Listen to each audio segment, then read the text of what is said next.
Randy adalah seorang pendaki gunung berpengalaman. Dia sudah mendaki berbagai gunung di Indonesia, tetapi satu gunung selalu menarik perhatiannya. Gunung Batu Merah. Gunung ini tidak terlalu tinggi, tetapi terkenal akan jalur sulit dan kisah mistisnya. Pendaki yang mencoba menaklukkan gunung ini seringkali hilang atau kembali dengan cerita mengerikan tentang makhluk gaib.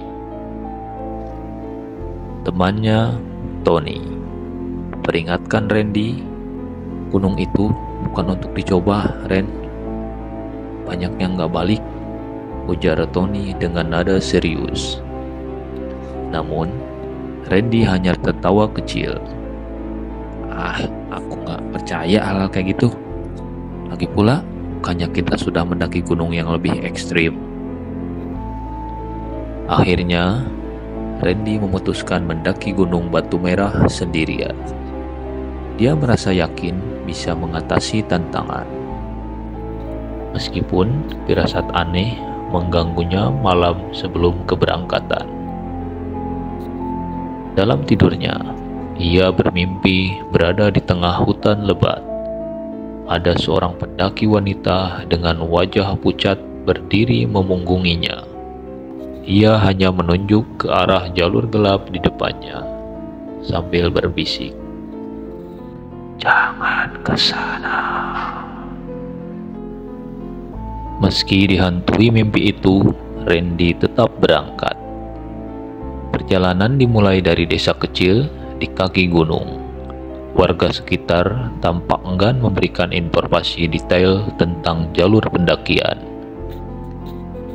Seorang wanita tua bahkan memperingatkan Randy, "Nak, kalau bertemu pendaki lain di atas, pastikan dia manusia ya." Randy mengabaikan peringatan itu. Ia mulai berjalan dengan semangat. Jalur awal cukup landai, meski hutan terasa sunyi.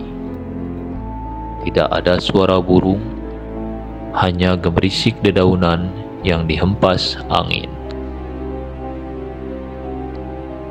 Saat hari mulai gelap, ia mendirikan tenda di sebuah dataran kecil. Angin malam membawa hawa dingin, dan suasana terasa semakin mencekam.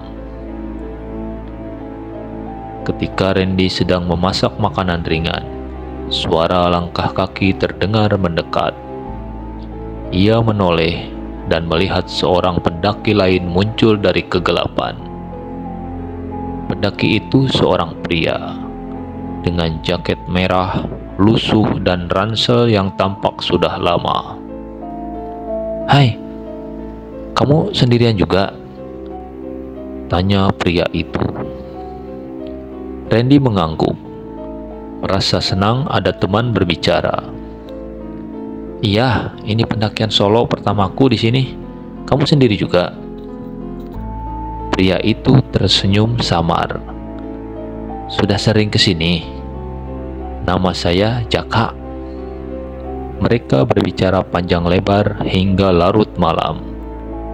Jaka tampak ramah, meskipun wajahnya agak pucat. Sebelum tidur, Jaka berkata, "Ada sesuatu di puncak yang tidak semua orang bisa lihat." Keesokan harinya, Randy dan Jaka memutuskan mendaki bersama. Namun, semakin tinggi mereka naik, semakin banyak keanehan yang terjadi.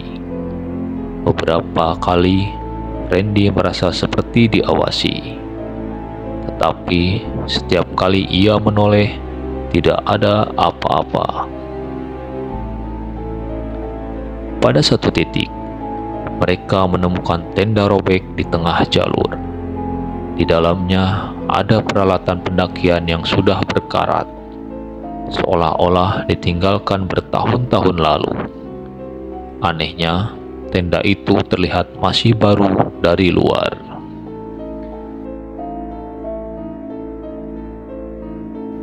"Ada yang tinggal di sini?"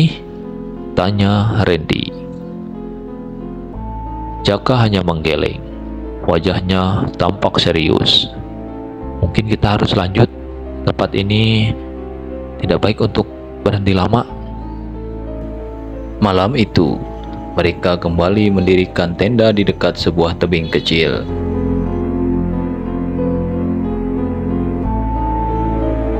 Saat tengah malam, Randy terbangun oleh suara tangisan.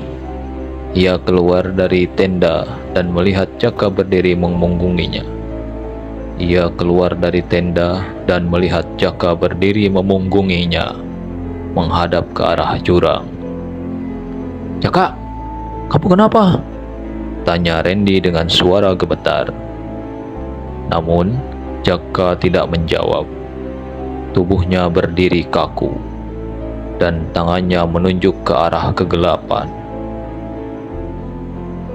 Tiba-tiba, ia berbalik, dan wajahnya tidak lagi terlihat seperti manusia.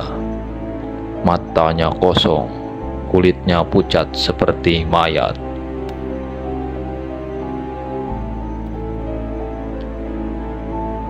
"Kamu tidak seharusnya ada di sini," bisik Jaka sebelum menghilang begitu saja. Ketakutan mulai merayapi Randy, tetapi ia memutuskan melanjutkan pendakian hingga ke puncak. Ia merasa tidak punya pilihan lain. Namun, semakin dekat ke puncak, ia mulai menyadari sesuatu yang mengerikan. Jejak langkah yang ia lihat di tanah hanya miliknya sendiri. Tidak ada tanda-tanda bahwa Jaka benar-benar bersamanya.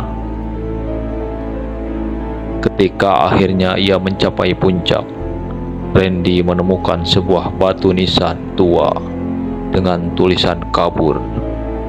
Namun, ia bisa membaca sebagian.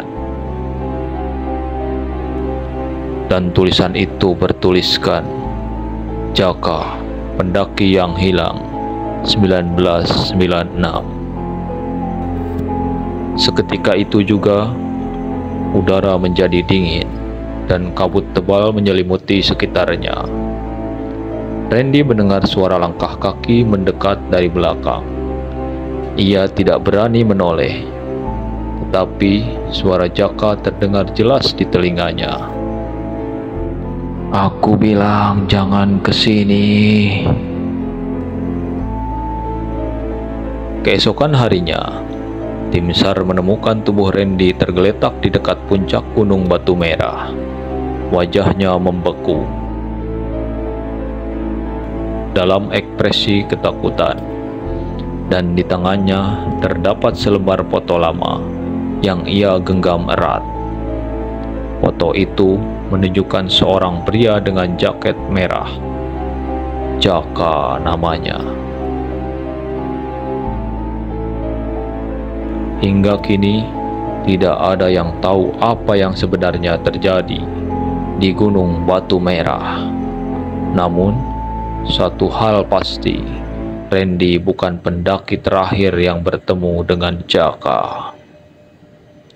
Oke teman-teman, demikian dulu untuk cerita horor kali ini. Semoga bisa menghibur dan membuat bulu kuduk Anda berdiri. Sampai jumpa di cerita horor berikutnya. Jangan lupa untuk like and subscribe channel DKN Horor. Wassalamualaikum warahmatullahi wabarakatuh. Adios, permios.